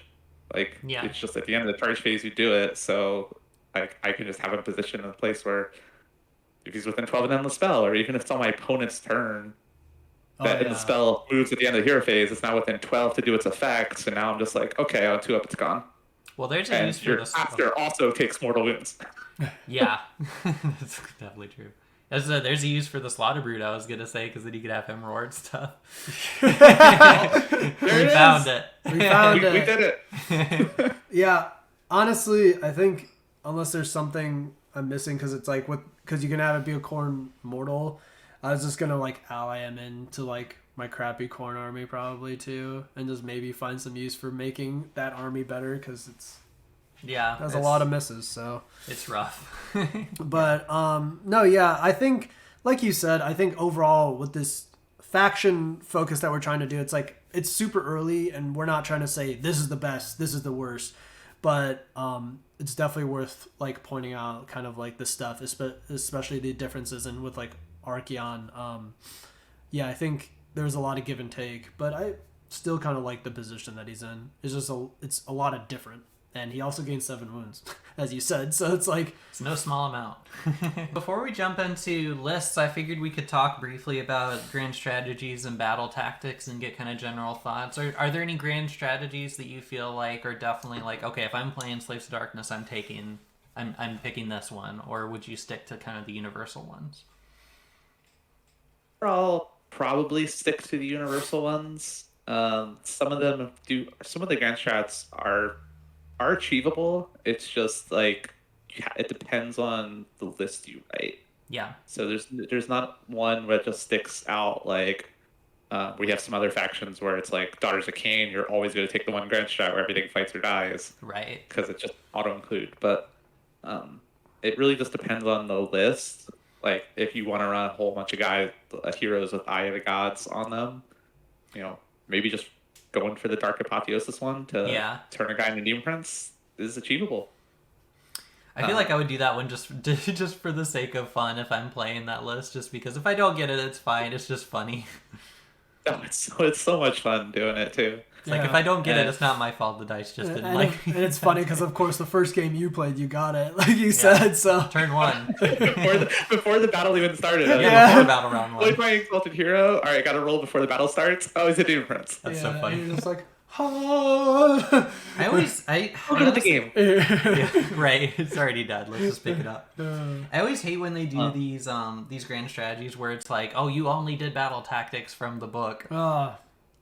Yeah, that one's like, probably wouldn't do that. Yeah, that's not a thing that I like as a recurring grand strategy either, because other books have that. I'm like, come on, like that's so. Especially in a world where we have things like eye for an eye, I want to be able to rely on that if I need it, because that's, I feel like, a favorite. As far as battle oh, go ahead. I was gonna say the other one though, dominating presence. If you have a different unit wholly within each quarter of the battlefield, if you're doing something like that, Ravagers, where you're gonna have a lot of little units of cultists that you're constantly bringing back. Yeah. Oh yeah. That seems pretty doable. Yeah, you got people everywhere. 100%. That's a good point. So as far as the battle tactics goes, where do you kind of land on the balance of these battle tactics versus a lot of the recent tomes? I know battle tactics for tomes are kind of a hot button issue right now. Some people think that they shouldn't even be a thing, ban them from tournaments, or some tournaments only ban some books, battle tactics, and not others. Where do you kind of land on that? Overall, I think these are like pretty well balanced and kind of like where things kind of should be if you're going to do book battle tactics. Yeah. Like there's some that are, pretty achievable. So it's definitely not like the Skaven book where it was you only got 4 tactics and they're all terrible. Like at least here we've got 6 and quite a few of them are doable. Like the one here, Lust for Power, I did that in every single game. Yeah. Simply because I had Yeah, like if you take characters that have the Eye of the Gods keyword, like one of the ways you can roll in the Eye of the Gods table is just to claim an objective that your opponent had before. Mm-hmm. So, like, if you have a couple Eye of the Gods keyword heroes, and you're going to be in a situation during the game where you're going to be able to go, all right, I'm going to walk on that objective. Yeah. Battle tactic. You also just have it in a spell now, too. Just like if you cast a spell, roll on the Eye of the Gods table. And you could 3d6 cast that spell. Yeah, that's not getting unbound. And then there's the one where it's objective on the battlefield, and if your opponent has any I think it's units within 12 inches of it, and then Yeah. if there's no enemy units within 12, Just take you that complete one. it. Yeah. Pretty doable. I like Iconoclast. It's really situational, but it's like if your opponent has a priest or a totem, it's just kill that thing. You get your battle tactic. So that's fun. Yeah. And then there was one other that I was able to complete a lot, which was run them down. So Oh, if you made a yeah. charge with 3 or more units, like There's going to be a lot of turns where that's very doable. Yeah, and Yeah. we talked about earlier, it's like, it's like that's some people, especially if they run those knights, like that's your battle. That's like your whole game plan. You just run everything in. All right, there you go, battle Yeah. tactic. For sure. Cool. All right. Yeah. Thanks for giving your thoughts on that. I think that's something that a lot of people are kind of looking at right now. So I definitely wanted to get some time for that. So I guess let's go ahead and discuss like sample lists. So we've got essentially a subfaction that's built around you use the heroic action to 3d6 cast, and when you use it, all of your other wizards that are within 3 get to use it as well. So we're gonna run a Gaunt Summoner with Yeah. Master Magic. So you have a 3d6. You get 3d6 rerollable +1 cast spells. So those things are definitely gonna go off. That's terrifying. Hell And yeah. he knows all of the spell lores. Yeah. So you can actually throw a universal spell, like you could throw a Ghost Mist on him, so you can block off a terrain from line of sight. So now, against those Iron Blasters, you might be able to survive a little bit. That's a good point. Yeah. That's smart. And then you take a Cast Sorcerer Lord, because you're going to be able to hand out a 6 of ward to something. Yeah. It's got a pretty good Warskill spell for +1 hit and wound. And also because when you're taking 3d6 cast, just take another one. Yeah. You get a cast and you get a cast. And then obviously Demon Prince, because every list should have one.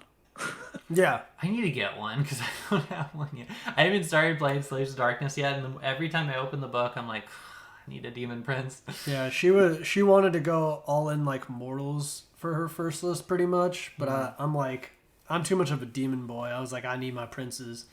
They're also just so cool. It's like we talked about earlier. Anytime someone builds a Demon Prince, it's something to talk about. It's a conversation piece. Like, oh, you went with this, or oh, I like you pick that head kind of thing. Yeah, waiting on that conversation. Not yet. Get in there. And I decided to go Trophy Rack on him because, as a Zinch Demon Prince, you're not really going to do any damage anyway. Like, none of the Demon Princes really shine in melee. Yeah. But, that Trophy Rack for Battle Shock community is just massive. So it's just more utility out of it. For sure. And when you combine that with the big block of 20 Nurgle Chosen, or 10 Nurgle Chosen, that's, a brick that's not going to Move. It's not be able going to get moved easily. Yeah, it's not Yeah. going anywhere for sure. Yeah. And you've got the Sorcerer Lord to give it that 6-up ward save. And Yeah. you got Battle Shock Community for it. 2 units of Corvus Cabal. Great. Now you got your deep strike threats, because when you're running caster heavy list, you tend to have that weakness of having less bodies and durability on the table. Yeah. You get a little You know, more which- castly. Yeah, and it kind of like lets your opponent just kind of full send at you, because what are you going to stop them with?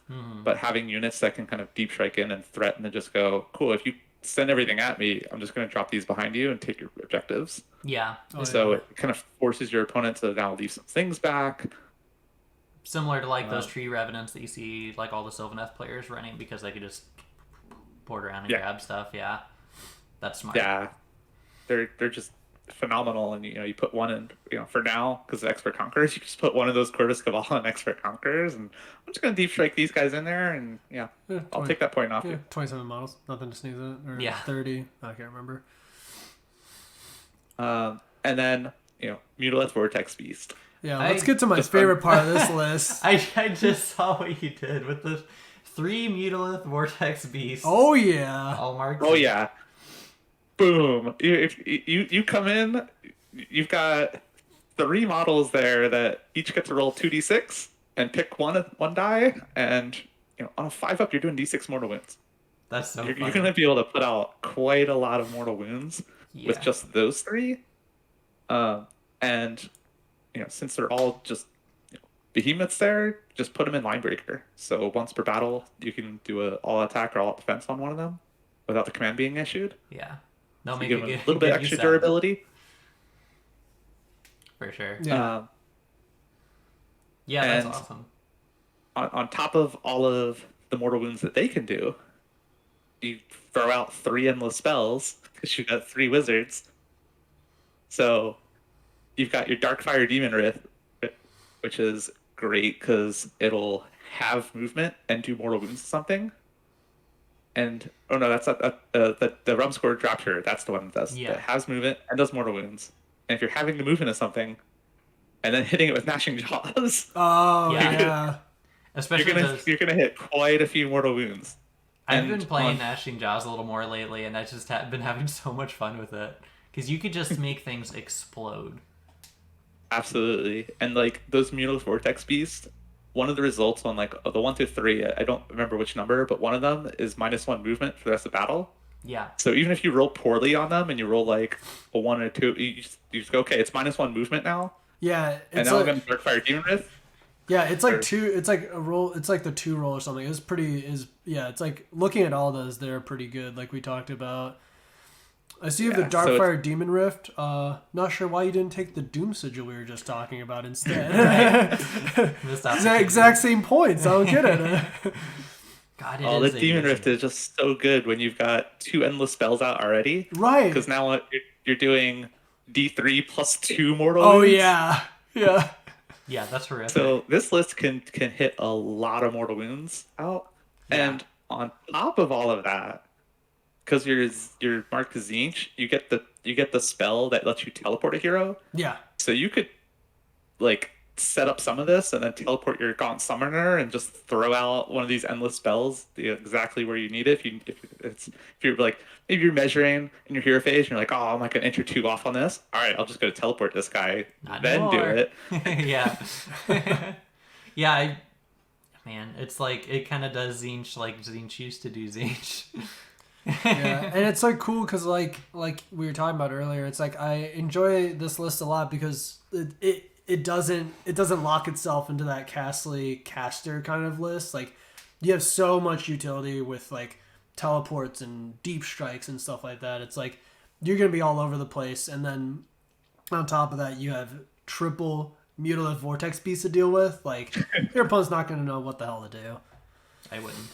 Yeah, I should Yeah, I mean, it might be a little bit low on the bodies. Like, you could probably replace the Chosen with Chaos Warriors and get, a little bit more bodies and board coverage with them.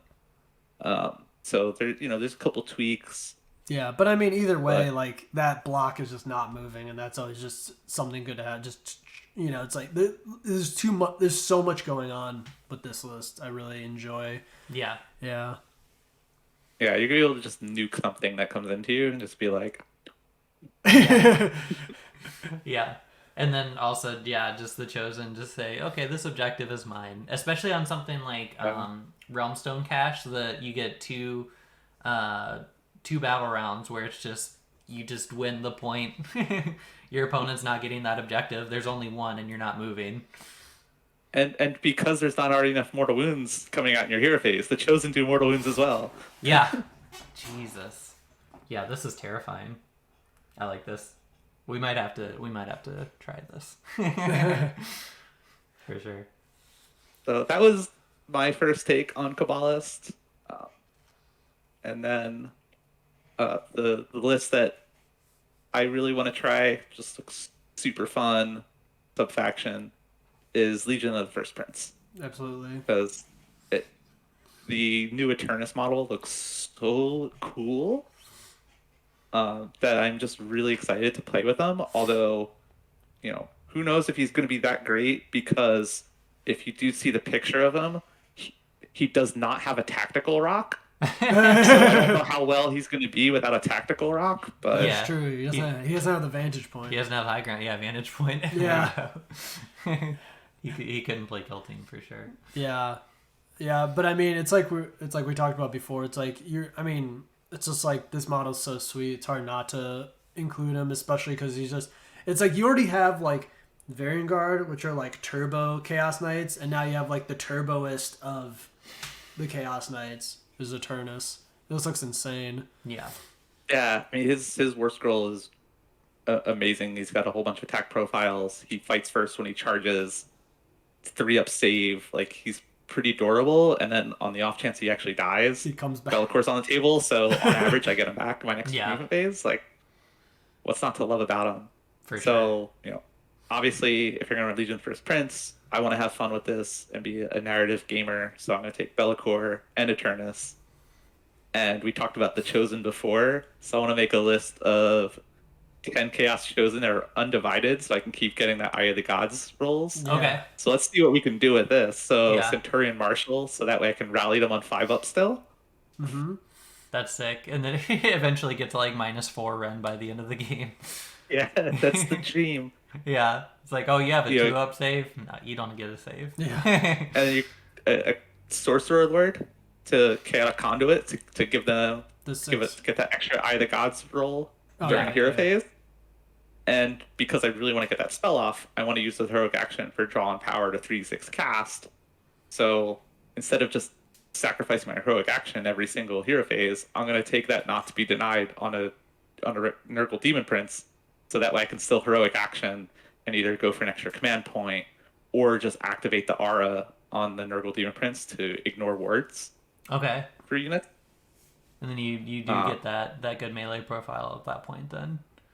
Yeah, so then like when you've got stuff like your Nurgle Demon Prince, you give him wings so he can fly in, get where he needs to be in combat, and then get in there with Eternus. So Eternus strikes first. You can't take ward saves. Now I'm gonna fight with the Chosen into him too, or even Bellicor, ignoring your ward saves. Like you can pick up some stuff. Like even Gotrek just dies. Yeah. My mind went to Fire Slayers when we were talking about all the ward saves. Yeah. Yeah. And then the Doombringer Blade that I spoke about before. So like if one of the scariest things to be playing against is Gargant sometimes, because it's like, all right, how am I going to deal with each Gargant? Like Yeah. Yeah. you've already got one on table that's just going to die to everything in your list. Yeah. And then you only have to worry about the other 3, I suppose, because people seem to be doing the 4 drop. But still, like that's a quarter of their list already. Basically, like okay, I can kind of check this off on my box. Yeah. And then also just with the brick of the Chaos Chosen, it's like you just start not giving a shit about anything that runs into you anyway. So Yeah. especially with the support of the wards and the rally, like you were talking about. Oh my gosh. Yeah, and you put the Chosen and Expert Conquerors for now, along with a unit of Furies, because those Furies can now retreat around, and you've got 6 bodies that count as 3 on objective each. That's 18 bodies that you're just now. You can take that off of anything. It's on silent. I don't understand. Sorry, give me 1 second. Let me just turn my phone off. It's on silent. No, I don't want to turn on Siri. How do you turn? Oh, is that what you do? I just got a new phone. I've never had an iPhone before. Okay. Technical difficulties. All right, we're back. Sorry about that. Keep talking about these Furies. I liked it. No, I'm kidding. I love Furies. Yeah. Like they're so they did get a little worse because their bravery went down. So any damage that goes into them, you're gonna battle shock off probably with some stuff. But it's just being able to just send them so far and grab objectives. It's absolutely amazing. Oh yeah. Yeah. And then, if you're running a big brick of Chosen, too, they're going to be really durable with that 6-up ward from the Sorcerer Lord. Then support them with just 3 Ogroids that are marked Khorne, the Great Axes. We talked about it earlier. The Legion of First Prince is a subfaction that benefits you. If you're undivided, you can pick a keyword, one of the other marks. But you can only do that to 1 unit. So that's why, your Ogroids, just mark it as Khorne, because you're going to be using that faction ability on everything else, something else in your list each turn, and just 3 Great Theratons with Great Axes. They don't need any support. No. They're just going to go in there by themselves and just go. Kill the hell out of something. That's Mega Guard 2 down. Yeah. And when you have that Doombringer Blade too, that means if they're attacking that target, they're wounding on 2s. Exactly. Yeah. That's absurd. I love it. And then your other utility of your Unmade. So you can't redeploy now, and here's some Chosen, here's your Ogre Theradons, here's my Demon Prince to shut off your word save. Be'lakor binding damnation to you already, so you're fighting last. So my entire army is just gonna pick you up. Yeah, I think this list really speaks to like what you did a good job of kind of like going with the tricksiness and like the kind of messing with your opponent's game plan that like Legion and the First Prince like thematically or like Be'lakor always tries to do. So yeah, And Eternus does give you a command point in your hero phase if he's within like an inch or two of Furies or Legionnaires, which you have a unit of each. I do remember that. So Yeah. even though you're using your heroic action to 3d6 cast your Chaotic Conduit, and then your Demon Prince can, use his heroic action to activate his word thing, you're still potentially getting an extra command point from Eternus being nearby Furies or something. So that way you're still keeping up with your command point generation. Yeah. So even if like that's a good like rally command point or something, or an all-out attack or some uses, and it's like for the 90 points of Furies, even if they don't do anything else that game, like that's kind of worth just a command point or two, because that's pretty cheap. Like bringing the Furies. And the Legionnaires give him the command point too if he's nearby them. Because it's, I think, one of the worst spells. If he's within an inch at the start of your phase of any Legionnaires or Furies, you get an additional command point. That's pretty sick. And it's at the start of the hero phase, and it's not the start of your hero phase. So even your opponent's turn. So on deployment, you're just going to put him next to some Legionnaires or so, and if your opponent goes first, cool, you get an extra command point from him, and now it's your turn, you get an extra command point. So that's already 2 command points, so you've gotten up to basically just bringing a 90-point model alongside Eternus. That's great. On that note, I mean, we've talked a lot of Slaves to Darkness. Yeah. And I don't know, overall, like, give me your overall thoughts on the book, Emma/Riley. And I don't know, like where do you see this book placing in the meta? Are you satisfied with the overhaul we got for Slaves of Darkness? I mean, just give us like just general closing thoughts. Like, how you feeling?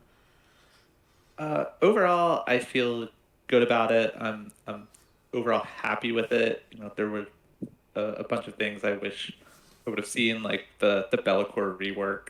Yeah. Would have loved to see, him get overhauled. But I think overall, there's so much you can do with the book now, and I think that is a great sign. Like, it's not like some of the old books we've had in prior editions where it was like, all right, this is all the army is going to do. The fact that we could sit here and talk about all these different lists and all of these different models for like and 2.5 hours. Like, there's a couple things that I think were maybe a little bit overlooked that, like O-grade Theridans, like why even give them a Mark of Chaos option? Like, just put the Khorne keyword on them because everybody's just going to take them as Khorne. Like, there's a couple things where it's just like a little bit too good, like the Nurgle mark a little bit too good. Also, I think I'm trying to think of the right way to describe it. Riley and I talked about this earlier, where it's kind of like this book also just kind of has like a lot of redundancy, where it's just, and kind of like I think stuff thrown in just for the sake of it without like much thought, like you said, like just give them the Khorne keyword, or it's just like you have so much stuff where it's like, okay, this gives you +1 to hit, and or like what do you call it, +1 to attack characteristics also, but then like another Khorne thing for the War Shrine like gives you like the worst version of the Slanesh prayer. Yeah, and it just Khorne. seems like there's a lot of like redundant kind of stuff, and I think that's, aside from like you said, like specific like random downgrades or like just kind of like missed opportunities of Be'lakor, I think that's like a weird thing about the book that's not necessarily bad, but just like there's just there's a lot of stuff you can do, but it gets redundant after a while. But yeah, sorry, keep going. And then one of the other big misses that we didn't talk about, and I think a lot of people probably noticed we never talked about, is just Slanesh marks. Like, yeah. Like, none of the Slanesh marks or banners, like, none of them really seem that worthwhile, because it just, like, the other stuff is just slightly better. Yeah. Like, the only reason I, like, put the Slanesh Demon Prince in my list is because I like the idea of a Slanesh Demon Prince, and I think the heroic action is like decent. Yeah, it's more thematic than anything, or more visual. I think the heroic action's like fine, but it's like you said though. Otherwise, it's like I feel like there's always that mark that kind of like gets left behind, and like in this case, it's definitely Slanesh gets left in the dust by a good margin. Yeah. I was like kind of playing around with the idea of like a Marco Slanesh on the Knights when I was still thinking about that Alpha Strike army, but again, like they don't get a pregame move, so it's not really doable. So the Slanesh like +1 or run in charge, which I don't know, it just doesn't really work. It's a bummer. Slanesh Untamed Beast. That's just silly. Yeah. Yeah, overall for me, I kind of feel the same. Like there's some changes that I'm happy to see, some changes that I'm not the biggest fan of, but it's pretty much all just the stuff that we've talked about. I think the battle tactics are fun and like really competitive and doable without being necessarily broken. Maybe would have liked to see another grand strategy in there that's maybe better than the universal ones, but you know, these are acceptable losses, I think. And overall, I think I'm gonna have a lot of fun trying to piece together a bunch of lists for Slaves to Darkness. Yeah, I mean, there's endless opportunities in this book, and that's a really good thing to see. And also, I think we talked about them a lot, and I think it should be mentioned that it's just like nice to see like baseline Chaos Warriors are like good, they bring a lot to the army. Yeah, and it's always kind of just nice to see that, like, even though Marauders kind of fell by the wayside, it's like you kind of get that classic Chaos Slaves of Darkness like package, and you can use it, and like it's good. You want to use it, you know. And I think that's like, I think a lot of the things that speak to Slaves of Darkness like are what you're gonna end up using, because you'll want to use it. They're good. It's like you don't have to find weird ways to make this book work. Yeah. And I'm a big like, even though I don't go like it's like sometimes I want the list to be good and thematic, and you can definitely do this. You don't have to do like weird shit to try to hobble it together to make it work. Yeah, it feels like there's a lot of you can play what you want. Yeah, for sure. Cool. But yeah, Emma, thank you for joining us on our first faction focus. Thank you for kind of, you know, bearing with us with all of our technical difficulties and just kind of getting everything going. But yeah, like, I hope you had a good time. We had a really good time talking about this Battletome, and hope to, you know, see you again possibly, or talk about some other stuff in the future. Yeah. Well, thank you for having me. It was Yeah. super fun. Of course. See you at Everwinter. Stay swole. Hell yeah.